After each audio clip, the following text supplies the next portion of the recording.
ഒരു ചെറിയ ഇടവേളയ്ക്ക് ശേഷം ഇടതുപക്ഷ തീവ്രവാദവുമായി ബന്ധപ്പെട്ട് ഒരു വാർത്ത പുറത്തു വന്നിരിക്കുകയാണ്. കേരളത്തിൽ മാവോയിസ്റ്റ് പ്രവർത്തനത്തിലേക്ക് യുവാക്കളെ റിക്രൂട്ട് ചെയ്യുകയും അവർക്ക് മാവോവാദി പ്രവർത്തന പരിശീലനം നൽകുകയും ചെയ്ത കേസിൽ മാവോയിസ്റ്റ് തീവ്രവാദി നേതാവായ സഞ്ജോയ് ദീപക് റാവുവിനെതിരെ NIA കുറ്റപത്രം വെള്ളിയാഴ്ച സമർപ്പിച്ചു. തീവ്രവാദ സംഘടനയായ CPI മാവോയിസ്റ്റിന്റെ പശ്ചിമഘട്ട സ്പെഷ്യൽ സോൺ സെൻട്രൽ കമ്മിറ്റി അംഗമാണ് സഞ്ജോയ് ദീപക്. വികാസ്, ആനന്ദ്, അരവിന്ദ് എന്നിങ്ങനെ വിവിധ പേരുകളിൽ സഞ്ജോയ് അറിയപ്പെട്ടിരുന്നു. കഴിഞ്ഞ വർഷം സെപ്റ്റംബർ 15-ന് ഹൈദരാബാദിലെ മലേഷ്യൻ ടൗൺഷിപ്പ് ഏരിയയിൽ നിന്നുമാണ് അറസ്റ്റിലായത്. മഹാരാഷ്ട്രയിലെ താനെ സ്വദേശിയായ സഞ്ജോയ് അറസ്റ്റിലാകുമ്പോൾ ഒരു റിവോൾവർ, തിരകൾ, വ്യാജ ആധാർ കാർഡുകൾ, ലാപ്ടോപ്പ്, പണം എന്നിവയും കൈവശമുണ്ടായിരുന്നു. ഇയാൾ തീവ്രവാദത്തിലേക്ക് യുവാക്കളെ ആകർഷിക്കുവാനായി കമ്പപ്പെട്ടി ചൈതന്യ അഥവാ സൂര്യ, വളകുത, ആഞ്ചയ നെലു എന്നിവരോടൊപ്പം ഗൂഢാലോചന നടത്തിയിരുന്നതായി NIA വെളിപ്പെടുത്തി. ഇവർ രണ്ടുപേർക്കും തീവ്രവാദ സംഘടനയിലേക്ക് തിരഞ്ഞെടുത്ത ശേഷം വിപുലമായ ആയുധ പരിശീലനവും നൽകിയതായി NIA റിപ്പോർട്ട് ചെയ്തിരിക്കുന്നു. ചൈതന്യയ്ക്കും സൂര്യയ്ക്കും NIA നേരത്തെ കുറ്റപത്രം നൽകിയിരുന്നു. യുവാക്കളെ സംഘടനയിലേക്ക് ആകർഷിച്ച് റിക്രൂട്ട് ചെയ്തു കഴിഞ്ഞാൽ പിന്നെ അവർക്ക് സായുധ പരിശീലനം നൽകി അവരെ ഉപയോഗിച്ച് വ്യാപകമായ തീവ്രവാദ പ്രവർത്തനവും ആക്രമണവും നടത്തുകയായിരുന്നു ഇയാളുടെ പ്രവർത്തനം. സഞ്ജോയാണ് മാവോവാദി പ്രവർത്തനത്തിന് ആവശ്യമായ സാമ്പത്തികമുണ്ടാക്കുന്നതും ആയുധവും സ്ഫോടക വസ്തുക്കൾ ശേഖരിക്കുക, പിന്നെ വിവിധ പ്രദേശങ്ങളിൽ തീവ്രവാദ ക്യാമ്പുകൾ നടത്തുന്നതിനും നേതൃത്വം നൽകിയിരുന്നു. ഇയാൾക്കെതിരെ തെലങ്കാന പോലീസ് ആയിരുന്നു ആദ്യം കേസ് ചാർജ് ചെയ്തത്. 2022 ഫെബ്രുവരി 3-നാണ് കേസ് രജിസ്റ്റർ ചെയ്യുന്നത്.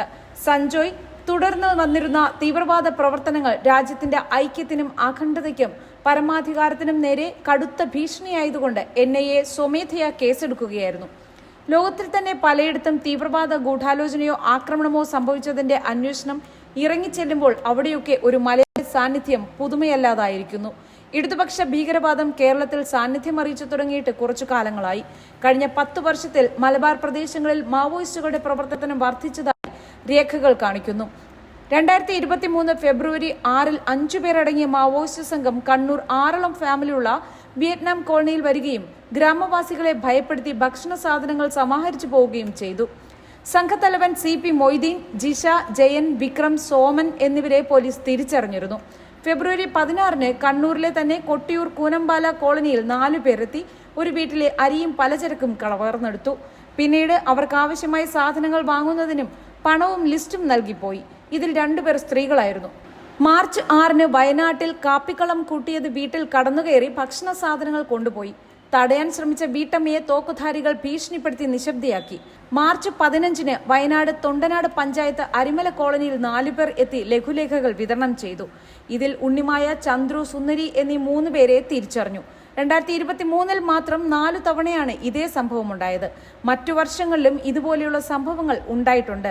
2022-ൽ 7 തവണയും 2021-ൽ 6 തവണയും 2014-ൽ 6 തവണ എന്നിങ്ങനെ പോകുന്നു കണക്കുകൾ. 2000-ന് ശേഷം ആകെ 43 തവണ മാവോയിസ്റ്റുകൾ ജനവാസ മേഖലയിൽ എത്തുകയുണ്ടായി. ഇവർ പലപ്പോഴും തോക്കുധാരികളായാണ് എത്താറ്. ജനങ്ങളെ ആയുധം കാട്ടി ഭയപ്പെടുത്തി വരുതിയിൽ നിർത്തിയാണ് അവർക്ക് ആവശ്യമായ ഭക്ഷണം, വസ്ത്രം, മരുന്നുകൾ എന്നിവ ശേഖരിക്കുന്നത്. 2021-ൽ മാത്രം 5 CPI മാവോയിസ്റ്റുകളെ തീവ്രവാദ വിരുദ്ധ സേന പിടികൂടിയിട്ടുണ്ട്. പശ്ചിമഘട്ട സൗത്ത് സെൻട്രൽ സോണിന്റെ നേതാവ് BG കൃഷ്ണമൂർത്തി, വയനാട് കബനിതളം ഗ്രൂപ്പിലെ സാവിത്രി എന്നിവരും ഇതിൽ ഉൾപ്പെടുന്നു. 2000-ന് ശേഷം ആകെ 49 തീവ്ര ഇടതുപക്ഷ ഭീകരവാദികളെ അറസ്റ്റ് ചെയ്തിട്ടുണ്ട്. 2017-ൽ കൊട്ടിയൂർ ചാപ്പമലയിൽ ഉഗ്രശേഷിയുള്ള സ്ഫോടനം നടത്തിയിരുന്നു. പക്ഷേ ആളപായമൊന്നും ഉണ്ടായിട്ടില്ല.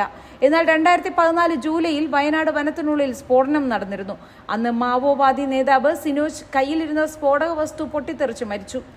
കബനിതളം വിഭാഗത്തിന്റെ രാഷ്ട്രീയകാര്യ നേതാവായിരുന്നു സിനോജ്. ദൗത്യസേന ലുക്കൌട്ട് നോട്ടീസ് ഇറക്കിയിരുന്ന കൊടും ഭീകരനായിരുന്നു സിനോജ്. ഈ 2 സംഭവങ്ങൾ ഒഴിച്ചു നിർത്തിയാൽ വടക്കൻ ജില്ലകളിൽ സ്ഥിരമായ സാന്നിധ്യമുണ്ടെങ്കിലും ഗൗരവകരമായ ആക്രമണമോ അട്ടിമറിയോ നടത്താൻ മാവോയിസ്റ്റുകൾക്ക് കഴിഞ്ഞിട്ടില്ല.